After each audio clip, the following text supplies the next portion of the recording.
여러분, 오늘은 홍수나 태풍 안전사고에 대해 영상을 통해서 한번 살펴볼까요? 백화점 앞에 있는 도로입니다. 도로인지 인도인지 구분이 되지 않습니다. 차량은 지나다니는데 차량문 문턱까지 빗물이 찬 현황을 볼 수 있습니다. 다음 영상입니다. 이곳은 아파트 계단입니다. 계단을 빠져나온 물살이 아파트 저지대로 침투하는 것을 볼 수 있는데요. 계속해서 다음 영상을 보면 차량 지붕 위에 사람이 있고 운전자가 갑자기 쏟아진 폭우를 피하지 못하고 차량 지붕 위로 대피한 것입니다.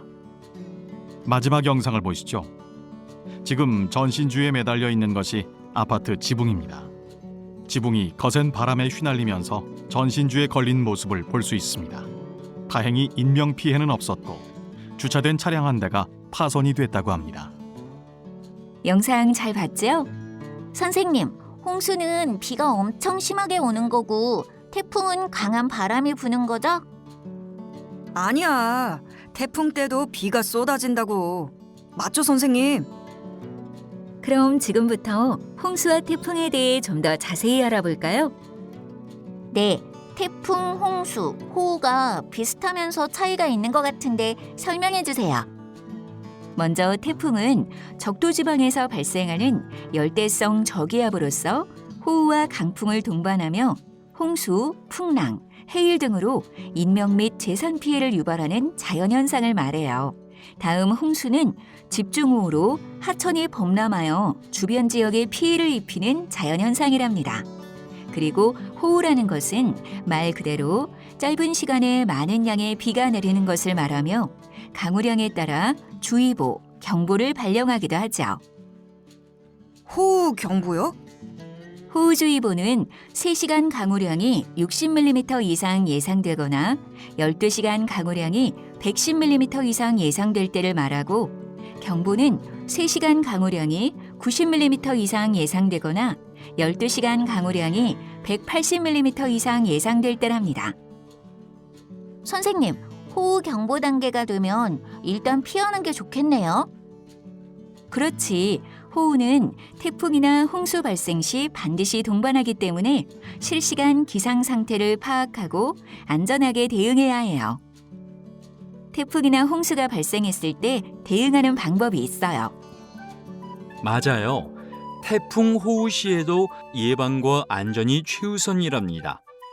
재난 안전과 예방을 위한 전도사인 내가 여러분에게 특별히 알려주기 위해 달려왔죠. 태풍 호우 발생 시 대응 방법을 살펴봅시다. 기본적으로 실시간 기상 상태를 파악합니다. 창문이 심하게 흔들리면 학생들을 창문에서 멀리 이동하도록 조치합니다. 창문 파손에 대비하여 창문을 닫고 필요시 테이프로 고정해 줍니다. 떨어져 깨진 물건들에 대비하여 학생들의 외부 출입을 통제합니다. 바람에 떨어지고 넘어져 부서질 위험이 있는 건축물 주변에 학생들의 접근을 통제합니다.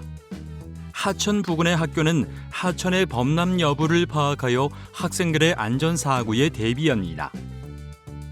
침수 등 피해 발생 시 대응 방법을 살펴봅시다. 전교생에게 지정된 장소로 피난을 지시합니다. 대피 경로의 안전을 확보합니다. 수도, 가스밸브, 전원을 모두 차단 후 대피합니다. 출입문과 창문을 모두 닫고 이동합니다. 이거 아주 중요한데, 태풍 호우 발생 시 장소에 따른 행동 요령도 알아봅시다. 첫째, 등교 전 행동 요령입니다.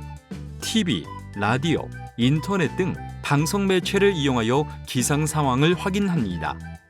등교 전 등하교 시간 조정 및 임시 휴업 등에 대하여 학교에 확인합니다.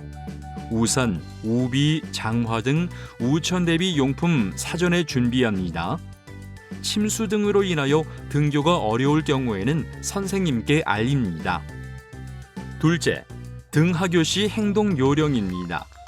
저지대나 상습 침수 지역은 우회하여 등교하세요.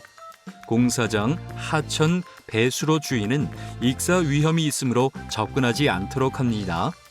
전신주, 가로등, 신호등, 고압전선 근처는 감전 위험이 있으므로 접근을 금지합니다. 강풍에 날리는 간판 등 물건들을 조심하세요. 가급적 혼자서 다니지 말고 친구, 선배, 가족 등과 동행하세요. 호우로 걷기 어려울 경우 가까운 곳에 있는 안전한 건물로 대피합니다. 셋째, 학교에서의 행동 요령입니다. 강풍에 대비하여 유리창 출입문을 닫습니다.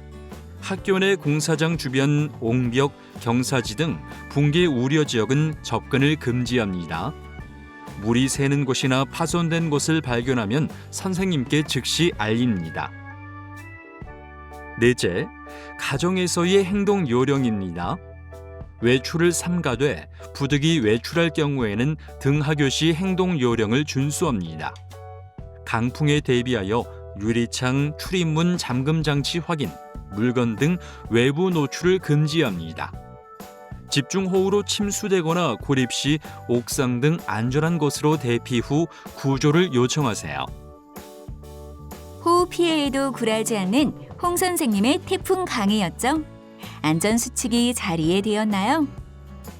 네. 이해가 잘 되었다니까 점검하는 차원에서 퀴즈를 내보도록 할 테니까 한 사람씩 맞춰보세요. 네. 첫 번째 문제. 적도지방에서 발생하는 열대성 저기압으로서 호우와 강풍을 동반하며 홍수, 풍랑, 해일 등으로 인명 및 재산 피해를 유발하는 자연현상은 무엇일까요? 태풍입니다. 맞았어요. 두 번째 문제. 집중호우로 하천이 범람하여 주변 지역에 피해를 입히는 자연현상은? 정답은 홍수입니다. 맞았어요. 두 사람 모두 참 잘 이해했네요. 여러분, 이제 정리해 볼게요. 지금까지 배운 내용을 잘 실천하길 바라며 이만 마칠게요. 모두 안녕!